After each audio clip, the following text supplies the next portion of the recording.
إن الحمد لله نحمده ونستعينه ونؤمن به ونتوكل عليه ونعوذ بالله من شرور أنفسنا ومن سيئات أعمالنا من يهده الله فلا مضل له ومن يضلل فلا هادي له أشهد أن لا إله إلا الله وحده لا شريك له وأشهد أن محمدًا عبده ورسوله أرسله بالهدى ودين الحق ليظهره على الدين كله ولو كره المشركون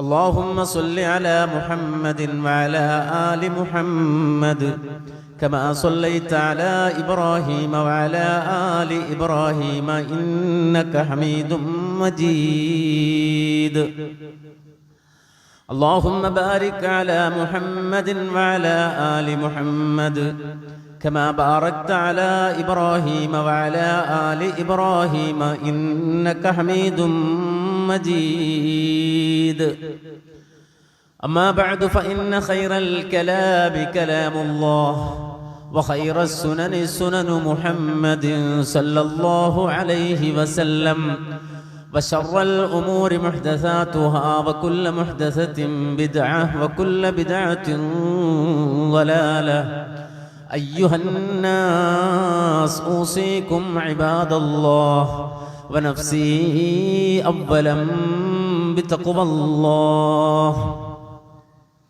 يا أيها الذين آمنوا اتقوا الله وقولوا قولا سديدا يصلح لكم أعمالكم ويغفر لكم ذنوبكم ومن يطع الله ورسوله فقد فاز فوزا عظيما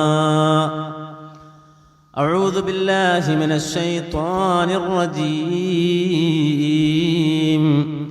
ولكم في القصاص حياة يا أولي الألباب لعلكم تتقون.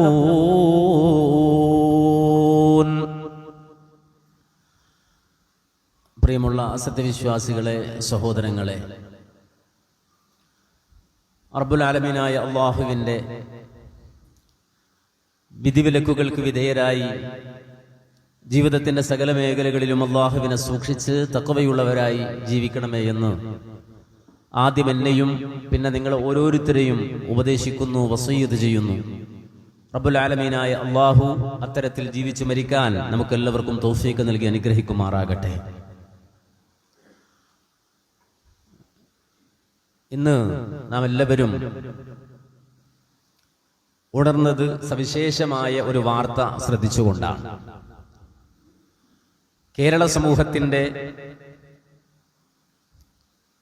മനസ്സിനെ പിടിച്ചുകുലുക്കിയ വലിയ ഒരു കൊലപാതകം, സൗമ്യ വധക്കേസ് എന്ന പേരിൽ അറിയപ്പെടുന്ന ട്രെയിനിൽ സഞ്ചരിച്ചു വന്ന ഒരു സഹോദരിയെ അതിൽ വെച്ച് ക്രൂരമായി ബലാത്സംഗം ചെയ്യാൻ ശ്രമിക്കുകയും ജീവൻ രക്ഷിക്കുവാൻ വേണ്ടി ട്രെയിനിൽ നിന്ന് എടുത്തു ചാടുകയും ചെയ്ത ആ ചാട്ടത്തിൽ കൈകാലുകൾ ഒടിഞ്ഞുകിടക്കുന്ന ആ സഹോദരിയെ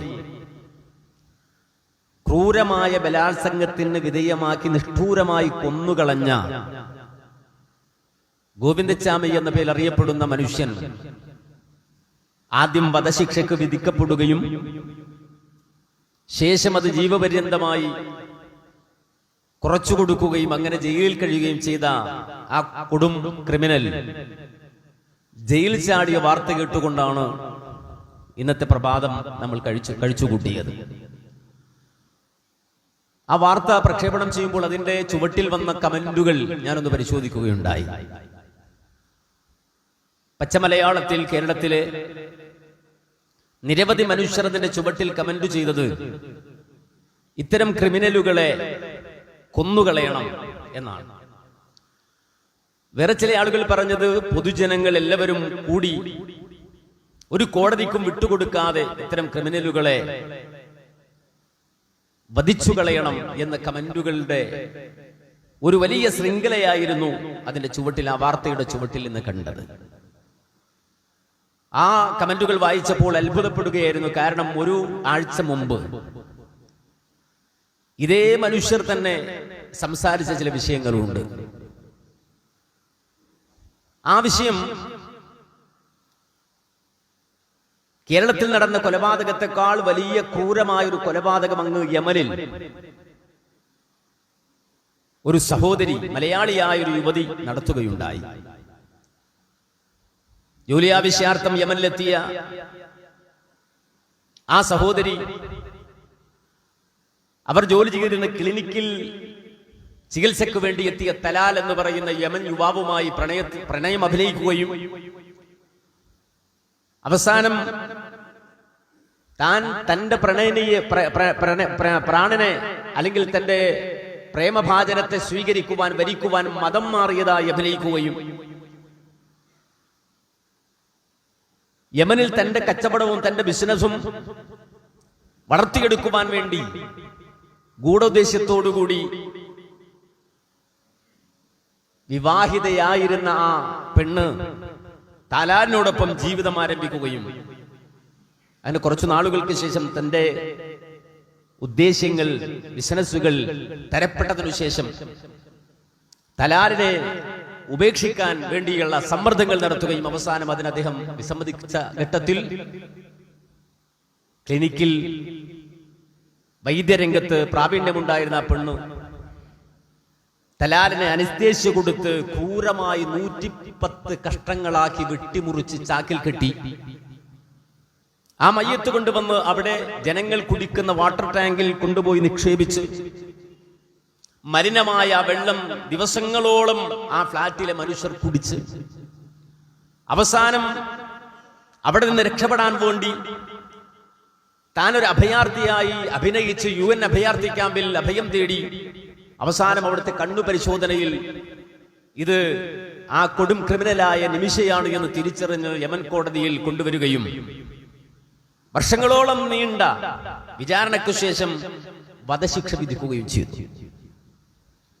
ക്രൂരമായി കൊലപാതകം ചെയ്ത ആ യുവതിയെ വധശിക്ഷയ്ക്ക് വിധേയമാക്കപ്പെടണം എന്ന് കോടതി വിധിച്ചു കഴിഞ്ഞപ്പോ നമ്മുടെ മാധ്യമങ്ങൾ, നമ്മുടെ മീഡിയകൾ അക്കാലഘട്ടത്തിൽ കുറെ കമന്റുകൾ എഴുതുകയുണ്ടായി. എന്തായിരുന്നു ആ കമന്റിൽ ഉണ്ടായിരുന്നത്? പ്രാകൃതരായ കുറെ മനുഷ്യർ, കാലമിത്ര പുരോഗമിച്ചിട്ടും പ്രാകൃതമായ വധശിക്ഷകൾ വിധിക്കുന്ന നാട്, ഈ രൂപത്തിൽ വലിയൊരു നാടിനെയും അവിടുത്തെ ശിക്ഷാവിധികളെയും കുറ്റപ്പെടുത്തിയിരുന്ന മനുഷ്യർ തന്നെയാണ് ഇന്ന് ഗോവിന്ദച്ചാമി ജയിൽ ചാടി എന്ന് കണ്ടപ്പോ ഇത്തരം ക്രിമിനലുകളെ കൊല്ലാനുള്ള വകുപ്പ് നമ്മുടെ നാട്ടിൽ ഇല്ലാതെ പോയല്ലോ എന്ന് പറഞ്ഞുകൊണ്ട് വിലപിക്കുന്നത്. ഇതാണ് മോബോക്രസി, അവിടെ രൂപപ്പെടുന്ന സൈക്കോളജി, ആൾക്കൂട്ട മനഃശാസ്ത്രം എന്ന് നമുക്ക് വേണമെങ്കിൽ പറയാം. മാറി മറിഞ്ഞുകൊണ്ടിരിക്കുന്ന ഒരു പ്രത്യേകമായ ചിന്തകൾ, അഥവാ നമ്മുടേതാകുമ്പോൾ ഒന്നും, വേറുള്ളതാകുമ്പോൾ മറ്റൊന്നും, മറ്റൊരു രാജ്യത്താകുമ്പോൾ വേറൊന്നും, പ്രത്യേകിച്ചത് ഇസ്ലാമികമാകുമ്പോൾ അത് പ്രാകൃതമായി, അത് മോശമായി അവതരിപ്പിക്കപ്പെടുന്ന ഒരുതരം രോഗം നമ്മുടെ സമൂഹത്തിനിടയിൽ വ്യാപകമായി വളർന്നു വലുതായി. പ്രത്യേകിച്ച് മീഡിയകൾ യമനിൽ ഒരു ശിക്ഷാവിധി നടപ്പാക്കുമ്പോ ആ രാജ്യം ട്രൈബുകളുടെ രാജ്യമാണ്, ഗോത്രവർഗമാണ്, പുരോഗമിച്ചിട്ടില്ലാത്ത നാടാണ്, ഇന്നും 6-ാം നൂറ്റാണ്ടിൽ ആണ് കഴിയുന്നത് എന്ന് പറയുകയും ആക്ഷേപിക്കുകയും ആ നാടിനെയും ആ നാട്ടുകാരെയും അവിടുത്തെ ശിക്ഷാവിധികളെയും നിയമങ്ങളെയും മുഴുവനും ഇസ്ലാമിന്റെ പേര് പറഞ്ഞുകൊണ്ട് ഇസ്ലാമിനെ ചെറുതാക്കി കാണിക്കുന്ന രൂപത്തിൽ അവതരിപ്പിക്കപ്പെടുകയും ചെയ്യുന്ന സാഹചര്യം, അതിനുവേണ്ടി മീഡിയകൾ മത്സരിക്കുകയായിരുന്നു. ഈ മത്സരത്തിൽ അവരുടെ പ്രചണ്ഡമായ പ്രചാരവേലകളിൽ അകപ്പെട്ടു പോകുന്നു മുസ്ലിം ഉമ്മത്ത്. അവരുടെ നിലപാടുകൾ സ്വീകരിക്കുന്നത്, ഇന്നത്തെ ഉമ്മത്ത് അനുഭവിക്കുന്ന ഏറ്റവും വലിയ പ്രതിസന്ധി എന്തെന്ന് ചോദിച്ചാൽ അവർ ദീൻ ഉൾക്കൊള്ളുന്നതും അവർ സാമൂഹികമായ താളങ്ങളെ ഉൾക്കൊള്ളുന്നതും അവരുടെ ചിന്തകളെ ഉൾക്കൊള്ളുന്നതും ഇത്തരം മീഡിയകളുടെ പ്രചാരവേലകളിൽ പെട്ടുകൊണ്ടാണ്. ഭൂരിപക്ഷം എന്തു പറയുന്നു, ആളുകൾ എന്തു പറയുന്നു എന്ന് ചിന്തിച്ചിട്ടാണ്. ആളുകൾക്ക് ഒപ്പിച്ചു പറയാണ്. മുസ്ലിം നാമധാരികൾ പോലും, സാധാരണക്കാരൻ പോകട്ടെ, വലിയ വലിയ ഉലമാക്കന്മാർ, വലിയ വലിയ പണ്ഡിതന്മാർ പോലും ഇത്തരം പ്രചാരണ വേലയിൽ ഉൾപ്പെട്ടു പോവുകയാണ്. എന്നിട്ട് അവരുടെ സംസാരമോ അള്ളാഹുവിന്റെ ഖുർആനെതിരായി മാറുകയാണ്, ഹദീസുകൾക്കെതിരായി മാറുകയാണ്, ദീനിന്റെ താല്പര്യങ്ങൾക്കെതിരായി മാറുകയാണ്.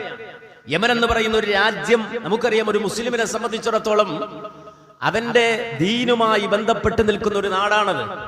അതിനർത്ഥം ഇവിടെയുള്ള ആളുകളൊക്കെ യമനിലേക്ക് ചേക്കേറുക എന്നല്ല, അല്ല. നേരെ മറിച്ച് ആ നാട്ടിൽ ജീവിക്കുന്ന കുറെ മനുഷ്യരുണ്ട്. പരമ്പരാഗതമായി പ്രവാചകൻ സല്ലല്ലാഹു അലൈഹി വസല്ലമ പേരെടുത്തു പറഞ്ഞ, ഖുർആൻ പേരെടുത്തു പറഞ്ഞ ഗോത്രങ്ങളായി അവിടെ ജീവിച്ചു വരുന്ന കുറെ മനുഷ്യരുണ്ട്.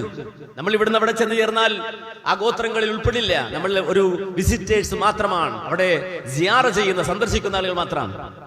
എന്നാൽ ആ നാടിന് ചില പ്രത്യേകതകളുണ്ട്. വിശുദ്ധ ഖുർആനിൽ ഒരു അധ്യായത്തിന്റെ പേര് സബഅ് എന്നാണ്. സബഅ് എന്നൊരു അധ്യായം. ആ സബഇന്റെ മൂലതലങ്ങൾ ഉൾക്കൊള്ളുന്ന മണ്ണാണ് യമൻ എന്ന് പറയുന്ന മണ്ണ്. കഹ്താനികൾ, അറബികളുടെ പാരമ്പര്യം, അല്ലെങ്കിൽ അറബികൾ എന്ന് പറയുന്ന സമൂഹം രൂപപ്പെടുന്നത് കഹ്താനികളിൽ നിന്നാണ്. അറബികൾ എന്ന് പറയുന്ന സമൂഹം, അറബികൾ രൂപപ്പെടുന്നു എന്ന് പറയുമ്പോൾ തന്നെ നമുക്കറിയാം ആ അറബിയത്തിന്റെ കണ്ണിയിൽപ്പെട്ടതാണ് ഹബീബുന മുഹമ്മദുർ റസൂലുള്ളാഹി സല്ലല്ലാഹു അലൈഹി വസല്ലം. പ്രവാചക പാരമ്പര്യത്തിന്റെ വേരുകൾ ചെന്നുകിടക്കുന്ന പ്രദേശമാണ് യമൻ. മാത്രമല്ല, ഇസ്ലാമിക സമൂഹത്തിന് ആരെല്ലാം ദീൻ വിട്ടുപോയാലും ഇസ്ലാം വിട്ടുപോയാലും ഇസ്ലാമിക സമൂഹത്തെ സഹായിക്കുവാൻ അല്ലാഹു സുബ്ഹാനഹു വ തആല നിലനിർത്തിയ ഒരു സംഘം ജീവിക്കുന്ന ഇടമാണ് യമൻ. വിശുദ്ധ ഖുർആനിൽ മുഹമ്മദ് നബി സല്ലല്ലാഹു അലൈഹി വസല്ലമ ഈ ലോകത്ത് നിന്ന് യാത്ര പറയുന്ന നേരം, വിട പറയുന്ന ആ സമയം, അതിന് തൊട്ടു മുമ്പ് ഏതാണ്ട് 80-ൽ ചില്ലാനം ദിവസങ്ങൾക്ക് മുമ്പ് അവതരിച്ച വിശുദ്ധ ഖുർആൻ ഒരു അധ്യായമുണ്ട്. മഹാനായ ഇബ്നു അബ്ബാസ് റളിയല്ലാഹു അൻഹു പറയുന്നത്, ആ അധ്യായം നഅ്യുൻ നബി സല്ലല്ലാഹു അലൈഹി വസല്ലം, മുഹമ്മദ് നബി സല്ലല്ലാഹു അലൈഹി വസല്ലമയുടെ വേർപാട് അറിയിച്ചുകൊണ്ട് അവതരിച്ച അധ്യായമാണെന്നാണ്. മുത്തുനബി സല്ലല്ലാഹു അലൈഹി വസല്ലമയുടെ വിയോഗം അറിയിച്ചുകൊണ്ട് അവതരിപ്പിക്കപ്പെട്ട വിശുദ്ധ ഖുർആൻ അധ്യായം 2ാം ക്ലാസ് മുതൽ നമ്മളെല്ലാവരും ഓതി പഠിക്കുന്നു. എന്താണ് ആ അധ്യായത്തിൽ അല്ലാഹു പറഞ്ഞത്? ഇദാ ജാഅ നസ്റുല്ലാഹി വൽ ഫത്ഹ് വറഅയ്തൻ നാസ യദ്ഖുലൂന ഫീ ദീനില്ലാഹി അഫ്വാജാ ഫസബ്ബിഹ് ബിഹംദി റബ്ബിക വസ്തഗ്ഫിർഹു ഇന്നഹു കാന തവ്വാബാ. ഇതിലെ ആദ്യത്തെ 2 വചനങ്ങൾ എന്താത്? ഇദാ ജാഅ നസ്റുല്ലാഹി വൽ ഫത്ഹ്, അല്ലാഹുവിന്റെ വിജയവും അല്ലാഹുവിന്റെ സഹായവും വന്നെത്തിയാൽ, വറഅയ്തൻ നാസ യദ്ഖുലൂന ഫീ ദീനില്ലാഹി അഫ്വാജാ, കൂട്ടം കൂട്ടമായി ആളുകൾ ഇസ്ലാമിലേക്ക് ഒഴുകുന്നത് കാണുകയും ചെയ്താൽ. അവിടെ അല്ലാഹു പ്രയോഗിച്ചത് വറഅയ്തൻ നാസ്, ജനങ്ങളെ നിങ്ങൾ കണ്ടാൽ, അന്നാസിനെ നിങ്ങൾ കണ്ടാൽ. ആരാണ് ഈ അന്നാസ്? ആരാണ് ഈ ജനങ്ങൾ? അല്ലാഹു സുബ്ഹാനഹു വ തആല മൊത്തത്തിൽ പറഞ്ഞ വാക്കല്ലത്, നേരെ മറിച്ച് ഒരു സമൂഹത്തെ ചൂണ്ടി പറഞ്ഞ വാചകാത്. ആ ആയത്ത് അവതരിക്കുമ്പോ മഹാനായ ഇബ്നു അബ്ബാസ് റളിയല്ലാഹു അൻഹു പറയുകയാണ്, ഞങ്ങൾ റസൂലുള്ളാഹിയോടൊപ്പമുണ്ട്. ഈ സൂക്തം അവതരിക്കുന്ന വേളയിൽ അല്ലാഹുവിന്റെ റസൂൽ പറയുകയാണ്, അല്ലാഹു അക്ബർ, അല്ലാഹു അക്ബർ, അല്ലാഹു അക്ബർ, അല്ലാഹു അക്ബർ. തക്ബീർ ചൊല്ലുകയാണ് പ്രവാചകൻ. എന്നിട്ട് പറയാണ്, ജാഅ നസ്റുല്ലാഹി വൽ ഫത്ഹ്, ജാഅ നസ്റുല്ലാഹി വൽ ഫത്ഹ്, അല്ലാഹുവിന്റെ സഹായം വന്നുപോയി, അല്ലാഹുവിന്റെ വിജയം വന്നുപോയി. ജാഅ അഹ്ലുൽ യമൻ, യമൻകാരും വന്നുപോയി, യമനിലെ മനുഷ്യരും വന്നുപോയി. വറഅയ്തൻ നാസ, ജനങ്ങൾ വന്നു എന്നാണ്. എങ്ങനെ വന്നു? ജനങ്ങൾ വരികയും ചെയ്തു. എങ്ങനെ വന്നു? ഫീ ദീനില്ലാഹി അഫ്വാജാ, അല്ലാഹുവിന്റെ ദീനിൽ കൂട്ടം കൂട്ടമായി ഇദാ അന്നാസ് വരുന്നു. ആരാണ് അന്നാസ് എന്ന് അല്ലാഹുവിന്റെ റസൂൽ പറയാണ്? അഹ്ലുൽ യമൻ, യമൻകാരാണ്. കൂട്ടം കൂട്ടമായി അല്ലാഹുവിന്റെ റസൂൽ പറഞ്ഞു കൊടുക്കുകയാണ്, യമൻകാരാണ് കൂട്ടം കൂട്ടമായി വരുന്നത്. ഇത് കേട്ടപ്പോ സഹാബത്ത് ചോദിക്കുകയാണ്, യാ റസൂലല്ലാഹ് വമാ അഹ്ലുൽ യമൻ, നബിയെ എന്താണ് ഈ യമൻകാർ എന്ന് പറഞ്ഞാൽ, അഹ്ലുൽ യമൻ എന്ന് പറഞ്ഞാൽ എന്താണ്? നബി പറഞ്ഞു, ഖൗമുൻ റഖീഖത്തുൻ ഖുലൂബുഹും ലയ്യിനത്തുൻ തിബാഉഹും. പ്രവാചകൻ പറയാണ്, അവരുടെ ഹൃദയം ലോല ഹൃദയമാണ്, റഖീഖായ ഹൃദയമാണ്. മാത്രമല്ല ലയ്യിനത്തുൻ തിബാഉഹും, അവരുടെ പ്രകൃതി സൗമ്യമായ പ്രകൃതിയാണ്.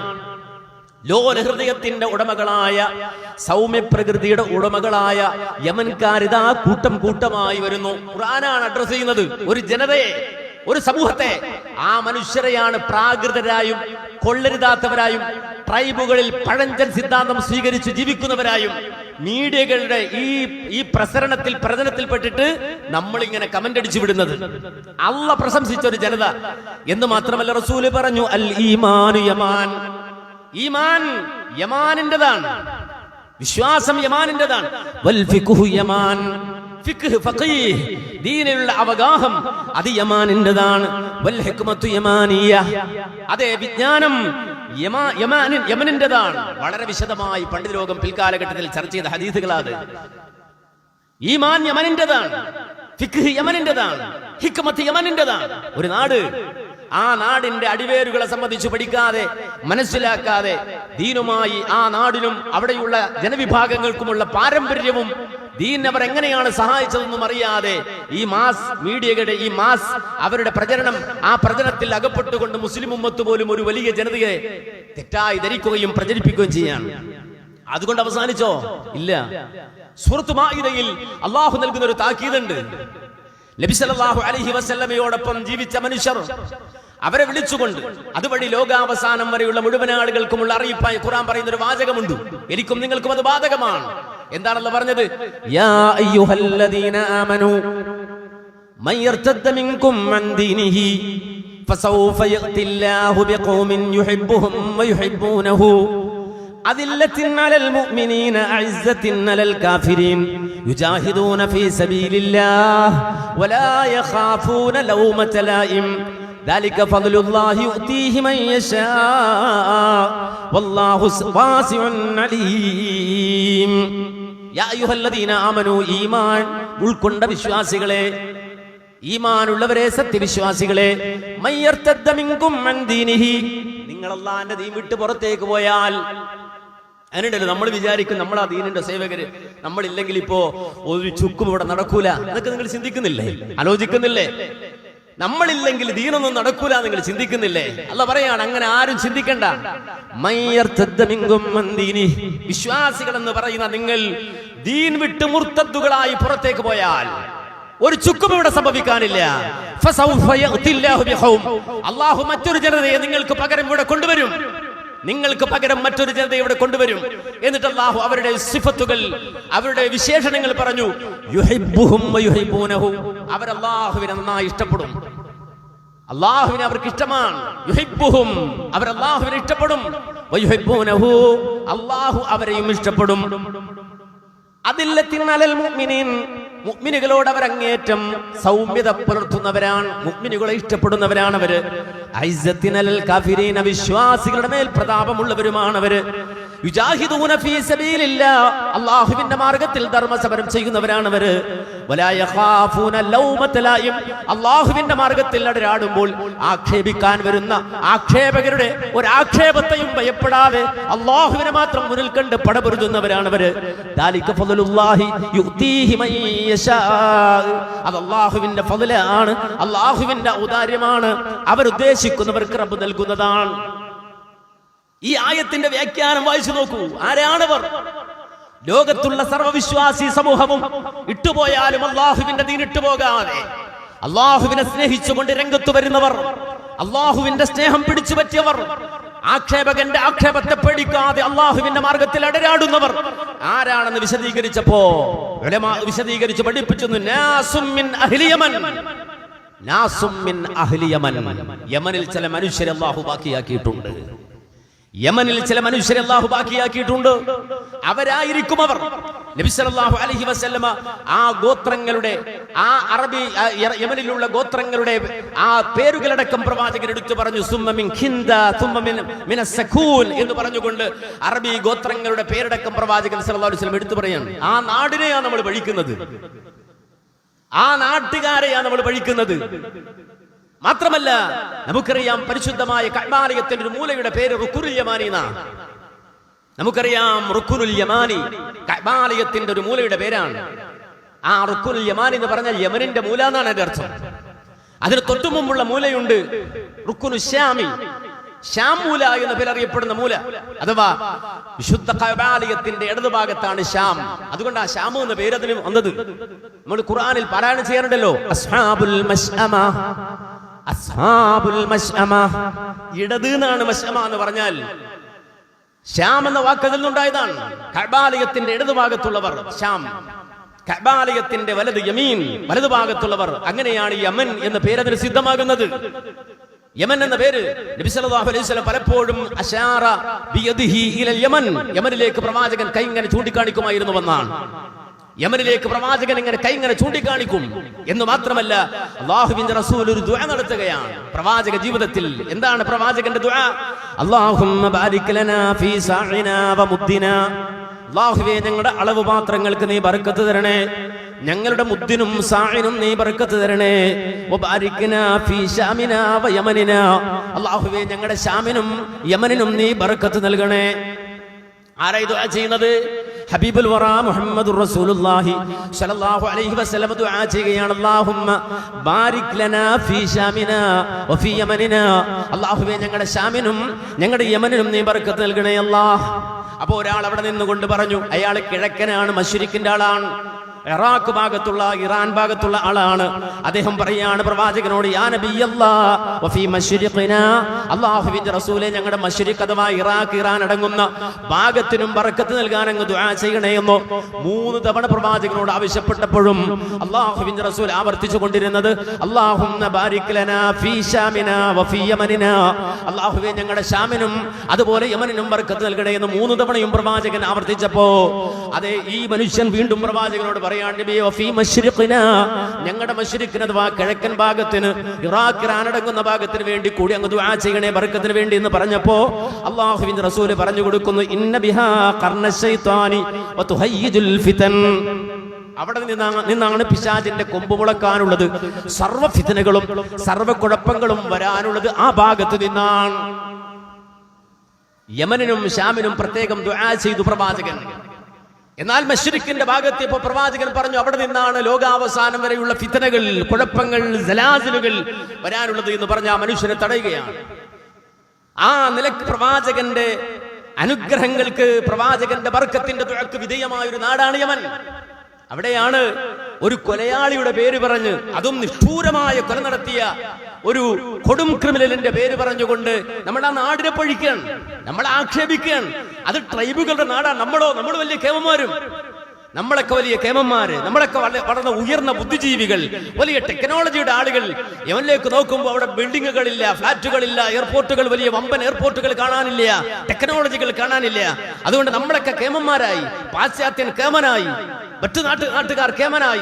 യമനൊരു വൈകൃതം നിറഞ്ഞ പുരോഗതി പ്രാപിച്ചിട്ടില്ലാത്ത നാട്. എന്നാൽ അതിന്റെ ഉള്ളിൽ അല്ലാഹു സുബ്ഹാനഹു വ തആല മുത്തുകൾ ഒളിപ്പിച്ചു വെച്ചു, അനുഗ്രഹങ്ങൾ ഒളിപ്പിച്ചു വെച്ചു.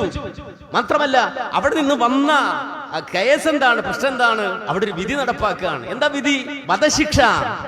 ആർക്കാ വധശിക്ഷ? നാടനാണോ? അല്ല, നേരെ മറിച്ച് ഈ രൂപത്തിൽ നേരത്തെ പറഞ്ഞതുപോലെ ഒരു മനുഷ്യനെ 110 ഘട്ടങ്ങളാക്കി കൊത്തി നുറുക്കി എന്ന് മാത്രമല്ല, അതിലും വലിയ ക്രൂരത, മനുഷ്യർ കുടിക്കുന്ന വെള്ളം, ആ വെള്ളത്തിൽ കൊണ്ടുപോയി അത് മുക്കിവെച്ച് നിരപരാധികളായ മനുഷ്യർ അതിന്റെ എല്ലാ പ്രയാസവും അനുഭവിച്ച് അവസാനം ഈ കൊടും ക്രിമിനൽ ചെയ്ത കുറ്റം കൊണ്ട് ആ കൂട്ടുകുടുംബത്തിന് കിട്ടിയതൊരു മയ്യത്ത്. നിസ്കരിക്കാനൊരു മയ്യത്തോരില്ല കുടുംബത്തിന്. മനസ്സിലാക്കണം, അവർക്ക് ഉമ്മയുണ്ട്, ഉപ്പയുണ്ട്, സഹോദരങ്ങളുണ്ട്, ബന്ധുക്കളുണ്ട്. ഒരു മയ്യത്ത് പോലും കൊടുക്കാത്ത രൂപത്തിൽ വികൃതമായി കൊല ചെയ്ത ഒരു കൊടും ക്രിമിനലായ വ്യക്തിക്ക് വേണ്ടി വാദിക്കുകയാണ്, സംസാരിക്കുകയാണ്. എന്നാൽ ഇവിടെ ഗോവിന്ദസ്വാമി കെട്ടുതൂക്കണമെന്ന് പറയാണ്. രണ്ടും ഒരേ ജനതയാണ് എന്ന് മാത്രമല്ല, ഇസ്ലാമിക നിയമങ്ങൾ പ്രാകൃതമായി അവതരിപ്പിക്കുകയാണ്. മനസ്സിലാക്കണം, ഇസ്ലാം മനുഷ്യ ജീവന് നൽകിയ വില ചെറുതല്ലത്, ചെറുതല്ല. ഖുർആൻ ഒറ്റ വാചകം മതി. സൂറത്ത് മാഇദയിൽ എന്തല്ലേ പറഞ്ഞത്? മൻ ഖതല നഫ്സൻ ബിഗൈരി നഫ്സിൻ ഔ ഫസാദിൻ ഫിൽ അർളി ഫകഅന്നമാ ഖതലൻ നാസ ജമീഅ. ഒരാളെ കൊന്നാൽ ലോകത്തുള്ള മുഴുവൻ മനുഷ്യരെയും കൊന്നവനെ പോലെയാണ്. ഒരു മനുഷ്യൻ കൊലപാതകിയായാൽ അവന്റെ മനസ്സിൽ വരുന്ന മാറ്റങ്ങളുണ്ട്. ആ മാറ്റങ്ങൾ പ്രവാചകൻ വിശദീകരിച്ചിട്ടുണ്ട്, പ്രവാചക വചനങ്ങളുടെ പണ്ഡിതന്മാർ വിശദീകരിച്ചിട്ടുണ്ട്. ഖുർആൻ അതിനെ ഒറ്റ വാക്കിൽ പറഞ്ഞു, മൻ ഖതല നഫ്സൻ ബിഗൈരി നഫ്സിൻ ഔ ഫസാദിൻ ഫിൽ അർള്. ന്യായപ്രകാരമല്ലാതെ, അഥവാ ഒരു ജഡ്ജ്മെന്റിന് വേണ്ടിയല്ലാതെ, അതല്ലെങ്കിൽ മറ്റേതെങ്കിലും അന്യമായ നിലക്ക് ഔദ്യോഗികമായി അനുവദിക്കപ്പെട്ട നിലയിലല്ലാതെ അന്യായമായോ കുഴപ്പമുദ്ദേശിച്ചോ ഒരാൾ ഒരുത്തനെ കൊന്നാൽ മുഴുവൻ മനുഷ്യരെയും കൊന്നവനെ പോലെയാണ്. തിരിച്ചും പറഞ്ഞു ഖുർആൻ,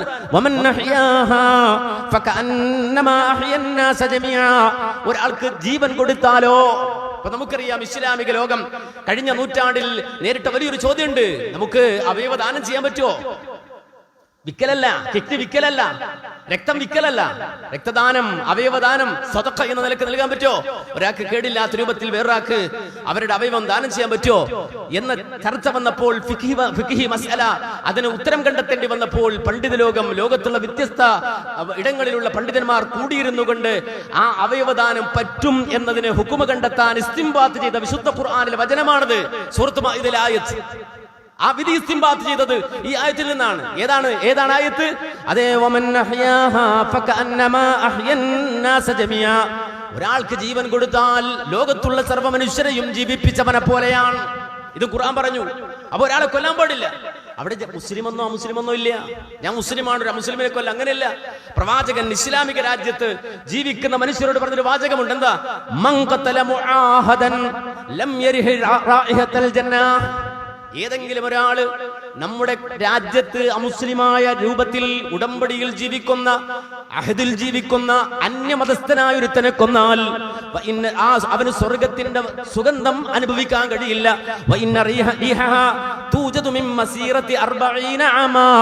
40 കൊല്ലത്തെ വഴിദൂരത്തേക്ക് 40 വർഷത്തെ വഴിദൂരത്തേക്ക് അടിച്ചു വീശുന്ന സ്വർഗത്തിന്റെ പരിമളം പോലും, അതിന്റെ സുഗന്ധം പോലും ഒരു മുആഹദായ അന്യമതസ്ഥനായ ഒരുത്തനെ കൊന്നാൽ ആ കൊലയാളിക്ക് അനുഭവിക്കാൻ കഴിയില്ലെന്ന് ഹബീബുൽ വറ മുഹമ്മദ് റസൂലുള്ളാഹി പറയാണ്. മുസ്ലിമിനെ കൊല്ലുന്ന മാത്രമല്ല, അമുസ്ലിമായ ഒരാളെ കൊന്നാൽ, ഇസ്ലാമിക രാജ്യത്ത് ജീവിക്കും അമുസ്ലിമായ ഒരാളെ കൊന്നാൽ, ഞാൻ അമുസ്ലിമിനെ അല്ലേ കൊന്നതെന്ന് പറഞ്ഞാൽ കോടതി വിടൂല. പ്രവാചകൻ പറയാണ്, അങ്ങനെ അഹദിൽ ജീവിക്കുന്ന അമുസ്ലിമിനെ ഒരുത്തൻ കൊന്നാൽ അതെ, അവന് സ്വർഗത്തിന്റെ മണം പോലും ലഭിക്കില്ല. സ്വർഗത്തിന്റെ സുഗന്ധമാകട്ടെ 40 കൊല്ലം വഴിദൂരം അടിച്ചു വീഴ്ചുന്നതാണ്. ഇതാണ് ദീനിന്റെ കൺസെപ്റ്റ്. ഇനി ആരെങ്കിലും കൊന്നാലോ, മനഃപൂർവ്വം കൊന്നാലോ വിടാൻ പാടില്ലെന്ന് പറഞ്ഞു. കോടതി പിടിച്ചു വിചാരണ ചെയ്യണം, ശിക്ഷിക്കണം. ആ ശിക്ഷ എങ്ങനെ നടപ്പാക്കേണ്ടത്? ഖുർആൻ പറഞ്ഞു, യാ അയ്യുഹല്ലദീന ആമനൂ കുതിബ അലൈക്കുമുൽ ഖിസാസു ഫിൽ ഖത്ല. കൊല ചെയ്താൽ ഖിസാസുണ്ട്. കൊല ചെയ്താൽ കോടതിയിൽ കൊണ്ടുവന്ന് വിചാരണ നടത്തി കൊലക്കുറ്റം കൃത്യമായി തെളിയിച്ച് ആ കൊല ചെയ്യപ്പെട്ട മനുഷ്യരുടെ കുടുംബാദികൾ അവന് ദിയ പ്രഖ്യാപിച്ച് വിട്ടുകൊടുത്തിട്ടില്ലെങ്കിൽ, മാപ്പ് കൊടുത്തിട്ടില്ലെങ്കിൽ ജഡ്ജി വിധിക്കേണ്ടത് വധശിക്ഷയാണ്. ദീൻ വളരെ കൃത്യമായി പറഞ്ഞു, ഖിസാസ് അത് കൃത്യമാണ്. അന്നഫ്സു ബിന്നഫ്സ്. ഒരുത്തനെ കൊന്നാൽ കൊന്നവനെ കൊല്ലണം. ആര്? ജഡ്ജി. വധശിക്ഷ കൊടുക്കണം. അവിടെ വേണമെങ്കിൽ മരിച്ച വ്യക്തിയുടെ കുടുംബത്തിന് അവർക്ക് വേണമെങ്കിൽ വിട്ടുകൊടുക്കാം, ദിയ വാങ്ങി വിട്ടുകൊടുക്കാം, മാപ്പ് കൊടുക്കാം. അങ്ങനെ ലോകത്ത് ഒരുപാട് ചരിത്രമുണ്ട്. പക്ഷെ ആ കുടുംബം വിട്ടുകൊടുത്തിട്ടില്ലെങ്കിലോ ജഡ്ജിക്ക് മറ്റൊരു തീരുമാനം എടുക്കാൻ അവകാശമില്ല. നേരെ മറിച്ച് വധശിക്ഷ അതിങ്ങനെ കൊതിച്ചും ആഗ്രഹിച്ചും പറയലല്ല. നേരെ മറിച്ച് ആരാണെങ്കിലും അത് നടപ്പാക്കണം. സ്വാഭാവികമായി ചോദ്യം ഉണ്ടായി. എന്താ ചോദ്യം? എന്തിനാ വധശിക്ഷ എന്നിങ്ങനെ ചോദിക്കുകയാണ്. ആ ചോദ്യത്തിന് ഖുർആൻ വളരെ കൃത്യമായി മറുപടി പറഞ്ഞു. എന്താണ്? എന്തിനാ വധശിക്ഷ എന്നോ?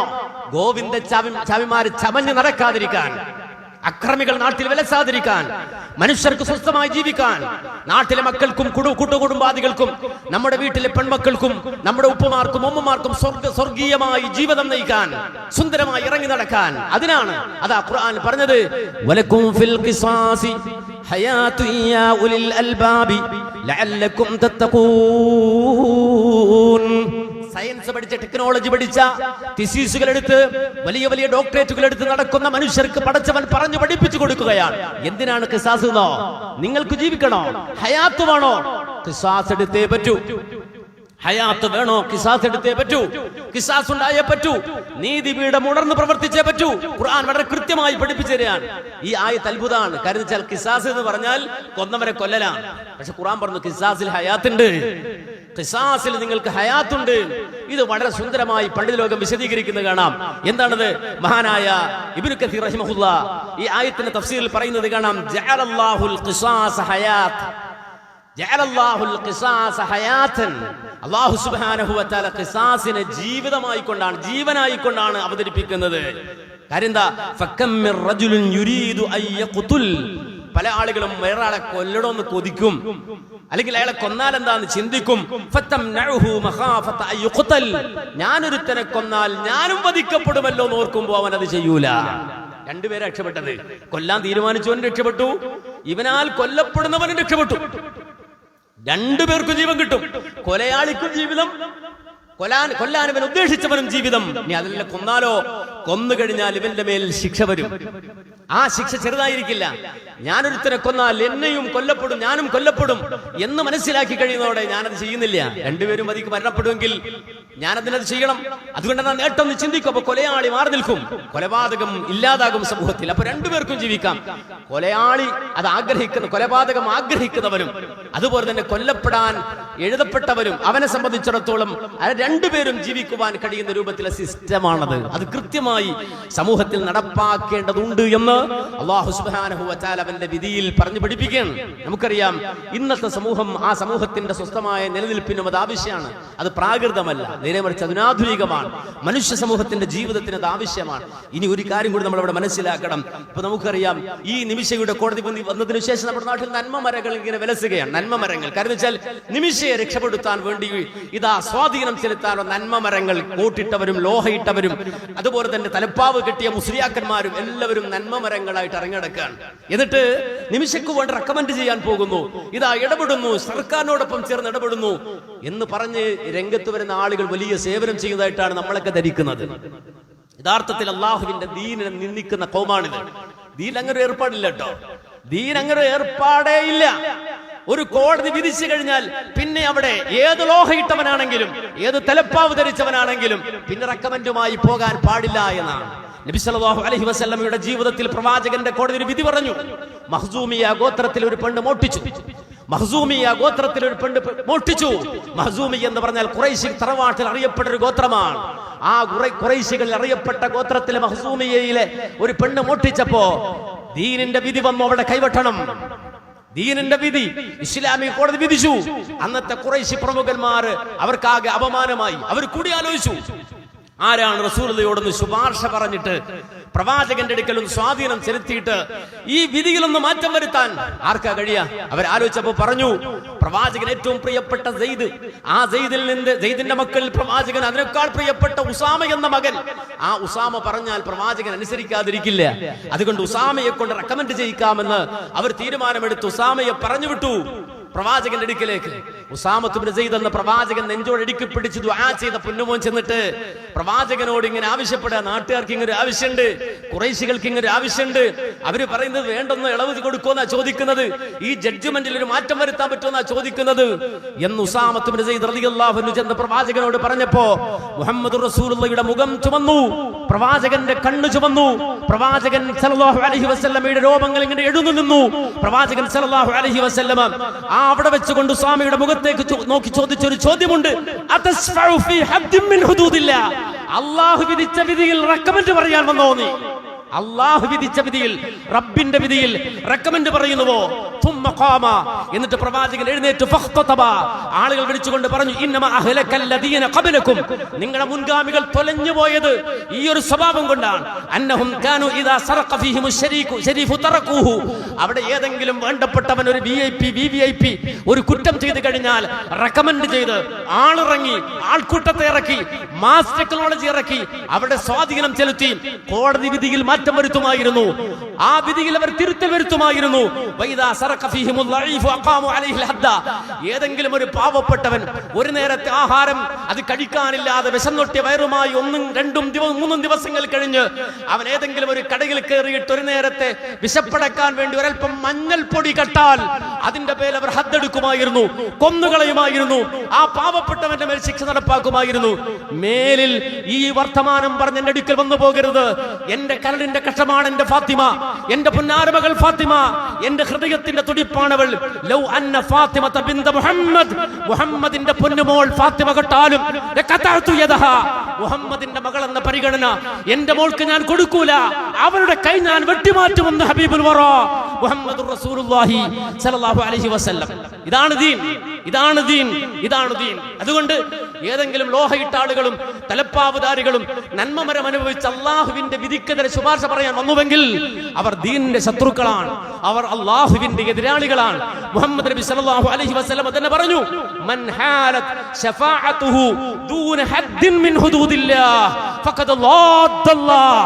അള്ളാഹുവിന്റെ വിധിക്കെതിരെ ശുപാർശക്കത്തുമായി ആരെങ്കിലും വരുന്നുവെങ്കിൽ അവൻ അള്ളാഹുവിന്റെ എതിരാളിയാണ്. വഹുവ ളാദ്ദല്ലാഹ്.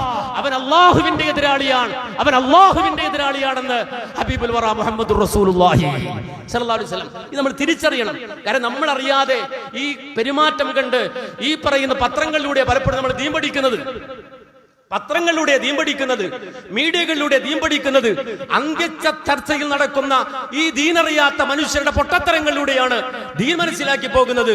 ഒരു മനുഷ്യനും അള്ളാഹുവിന്റെ ദീനെ തെറ്റിദ്ധരിക്കരുത്. നന്മയല്ലാതെ അള്ളാഹു ഒന്നും കൽപ്പിച്ചിട്ടില്ല, ഖൈറല്ലാതെ അള്ളാഹു ഒന്നും കൽപ്പിച്ചിട്ടില്ല. ഇന്നല്ലാഹ യഅ്മുറു ബിൽ അദ്ലി വൽ ഇഹ്സാൻ വഇതാഇ ദിൽ ഖുർബാ വയൻഹാ അനിൽ ഫഹ്ശാഇ വൽ മുൻകരി വൽ ബഗ്യി യഅദുകും ലഅല്ലകും തത്തഖൂൻ. ഖുർആൻ പറഞ്ഞു, അള്ളാഹു നന്മയും ഇഹ്സാനും നീതിയും മാത്രമേ കൽപ്പിക്കൂ. അള്ളാഹു ഒരു കാര്യം വിരോധിക്കുന്നുവെങ്കിൽ അത് മ്ലേച്ഛമായതും മോശമായതുമേ വിരോധിക്കൂ. അതുകൊണ്ട് യഅദുകും ലഅല്ലകും തദക്കറൂൻ, അല്ലെങ്കിൽ വിശുദ്ധ ഖുർആൻ പറഞ്ഞു പഠിപ്പിച്ചു തരികയാണ്, നിങ്ങൾക്ക് അള്ളാഹു നൽകുന്ന ഉപദേശമാണിത്, വഅദാണിത്. നിങ്ങൾ ശുക്രുള്ളവരാകാൻ, നന്ദിയുള്ളവരാകാൻ, ചിന്തിക്കുന്നവരാകാൻ വേണ്ടി അള്ളാഹു നൽകുന്ന ഉപദേശമാണെന്ന് റബ്ബ് പറയുമ്പോൾ അതതിന്റെ ഗൗരവത്തിൽ ഉൾക്കൊള്ളാൻ നമുക്ക് കഴിയണം. അള്ളാഹുവിന്റെ ദീനിനെ അഭിമാനത്തോടെ ഉയർത്തിപ്പിടിക്കാൻ നമുക്ക് കഴിയണം. മുസ്ലിമായി ഇസ്ലാമിന്റെ ഇസ്സത്തോടെ ജീവിച്ച് മുസ്ലിമായി മരിക്കാൻ നമുക്ക് കഴിയണം. അല്ലാഹു ഇതിന് തൗഫീഖ് തന്ന് അനുഗ്രഹിക്കുമാറാകട്ടെ. അഖൂലു ഖൗലി ഹാദാ അസ്തഗ്ഫിറുല്ലാഹ ലീ വലക്കും വലിജമീഇൽ മുഅ്മിനീൻ വൽ മുസ്ലിമീന അജ്മഈൻ വസ്തഗ്ഫിറുഹു ഇന്നഹു ഹുവൽ ഗഫൂറുർ റഹീം.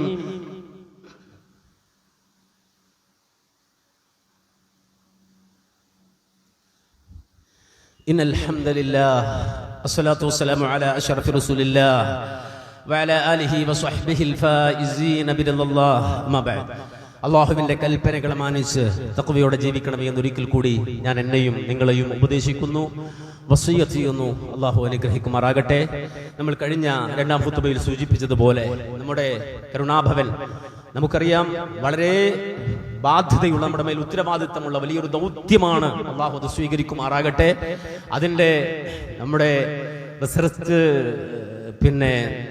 സെന്ററും അതുപോലെ തന്നെ റീഹാബിലിറ്റേഷൻ വില്ലേജുമായി പ്രഖ്യാപിക്കപ്പെട്ടിട്ടുള്ള നമ്മുടെ കൂടെ ജീവിക്കുന്ന അശരണരായ മനുഷ്യർ, നിരാലംബരായ മനുഷ്യർ, നമ്മെപ്പോലെ ഓടാനോ ചാടാനോ ചിന്തിക്കാനോ കഴിയാത്ത മനുഷ്യർക്ക് നമ്മൾ ചെയ്യുന്ന നമ്മുടെ തലോടൽ, അവരെ നമ്മൾ എടുത്തു താലോലിക്കേണ്ടത്, അല്ലെങ്കിൽ അവർക്ക് വേണ്ടി നമ്മൾ നൽകുന്ന പരിചരണം, അതിന്റെ ഭാഗമായിട്ടുള്ള നമ്മുടെ കരുണാഭവൻ, അതിന്റെ ഉദ്ഘാടനം ഇൻഷാ അല്ലാഹ് നമ്മൾ കഴിഞ്ഞ ഖുത്ബയിൽ പറഞ്ഞത് 30-നാണ്. പക്ഷേ അതിന് ചെറിയ മാറ്റമുണ്ട്. ആഗസ്റ്റ് 1-നാണ്, അഥവാ അടുത്ത വെള്ളിയാഴ്ചയാണ് അതിന്റെ ഉദ്ഘാടനം നിർവഹിക്കപ്പെടുന്നത് ഇൻഷാ അല്ലാഹ്. അതിന്റെ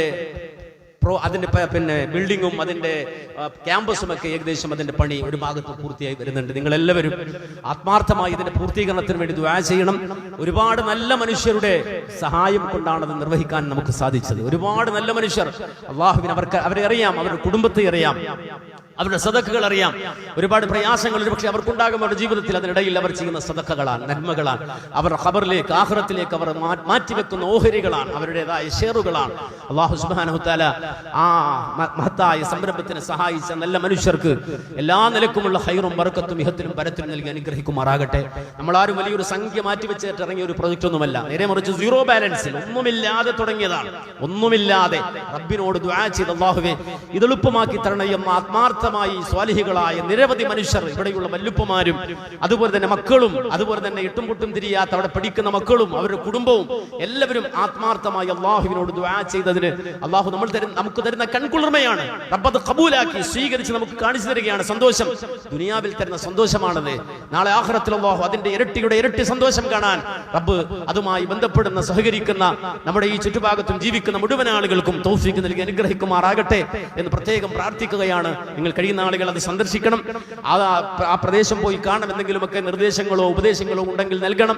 ഏതായിരുന്നാലും അടുത്ത വെള്ളിയാഴ്ച നമ്മൾ ഒരുങ്ങി വരണം. കൂട്ടുകുടുംബാദികളോടൊപ്പം, നമ്മുടെ മക്കളോടൊപ്പം. ആരോഗ്യമുള്ളവരാണ് നമ്മുടെ മക്കൾ, നടക്കാനും ചിരിക്കാനും ചിന്തിക്കാനും സംസാരിക്കാനും കഴിയുന്നവരാണ് നമ്മുടെ മക്കൾ. പക്ഷെ നമ്മുടെ മക്കളുടെ സമയം ആ മക്കൾക്ക് വേണ്ടി ഒന്ന് മാറ്റിവെക്കണം. അവരുമായി ഒന്ന് ഇടപഴകണം. അവരും നമ്മളെപ്പോലെ സമൂഹത്തിൽ ബാധ്യതയും അതുപോലെ തന്നെ അവർക്കും കടന്നു വരാനുള്ള സാധ്യതയും ഉണ്ട് എന്നൊരു ബോധം ഓരോ കൽബിലിട്ട് കൊടുക്കുന്ന രൂപത്തിൽ അടുത്ത വെള്ളിയാഴ്ച കൂട്ടുകുടുംബാദികളോടൊപ്പം വേണം ഇൻഷാ അല്ലാഹ് ജുമുഅക്കെത്താൻ. ആ കരുണയുടെ ഉദ്ഘാടനം കഴിഞ്ഞതിന് ശേഷം മാത്രമായിരിക്കണം നമ്മൾ ഓരോരുത്തരും മടങ്ങിപ്പോകേണ്ടത്. അതുകൊണ്ട് എല്ലാവരും, ഈ ക്യാമ്പസിലെ വിദ്യാർത്ഥികളും അവരുടെ കൂട്ടുകുടുംബാദികളും നമ്മൾ ഈ പ്രദേശത്തുള്ള മനുഷ്യരും എല്ലാവരും, ആ ബാലവൃദ്ധം ജനങ്ങൾ മഹത്തായ സംരംഭത്തിലേക്ക് ഒത്തുചേരണമെന്ന് ഒരിക്കൽ കൂടി ഉണർത്തുന്നു. അല്ലാഹുവേ, ഞങ്ങൾ സംഭവിച്ചു പോയ ചെറുതും വലുതുമായ സർവമാന പാപങ്ങളും ഞങ്ങൾക്ക് നീ പുറത്തു മാപ്പാക്കി തരണേ അല്ലാഹ്. അള്ളാഹുവേ അറിവില്ലാതെ വിവേകമില്ലാതെ ധാരണപ്രശ്നങ്ങൾ കൊണ്ട് നിന്റെ ദീനിനെ തെറ്റിദ്ധരിക്കുന്നതിൽ നിന്ന് ഞങ്ങളെ നീ കാത്തുരക്ഷിക്കണേ റഹ്മാനെ. അള്ളാഹുവേ നിന്റെ ദീൻ അതിന്റെ അസുലിൽ നിന്ന് അതിന്റെ അടിത്തറയിൽ നിന്ന് പഠിക്കാനും മനസ്സിലാക്കാനും ഉൾക്കൊള്ളാനും പ്രയോഗവൽക്കരിക്കാനും ഞങ്ങൾക്ക് നീ തൗഫീഖ് തരണേ റഹ്മാനെ. അള്ളാഹുവേ ഞങ്ങളുടെ മക്കളെ നീ സ്വാലിഹീങ്ങളാക്കണേ അള്ളാഹുവേ നിന്റെ ദീൻ തേടി ഇറങ്ങിയ മനുഷ്യർ അവർക്ക് നീ ഇജ്ജത്ത് നൽകണേ അള്ളാഹുവേ നിരവധി അനവധി മനുഷ്യർ ദുആ കൊണ്ട് വസിയ്യത്ത് ചെയ്തവർ രോഗം കൊണ്ട് കഷ്ടപ്പെടുന്നവർ അള്ളാഹുവേ എല്ലാവരെയും നീ അറിയുന്നു റബ്ബേ. ഏറ്റവും ഖൈറായത് ഞങ്ങൾക്കും അവർക്കും നീ പ്രദാനം ചെയ്ത് അനുഗ്രഹിക്കണേ അള്ളാഹുവേ ഞങ്ങൾക്ക് ജന്മം നൽകി ഞങ്ങളുടെ മാതാപിതാക്കൾ ബന്ധുജനങ്ങൾ കൂട്ടുകുടുംബാദികൾ സഹപ്രവർത്തകർ സഹപാഠികൾ അള്ളാഹുവേ ഒരു സലാം കൊണ്ടെങ്കിലും ഞങ്ങൾ ഇടപഴകുന്ന സർവ്വ മനുഷ്യരെയും നിന്റെ ജന്നാത്തുൽ ഫിർദൗസിൽ സന്തോഷത്തോടെ കണ്ടുമുട്ടാൻ തൗഫീഖ് നൽകി അനുഗ്രഹിക്കണേ റഹ്മാനെ.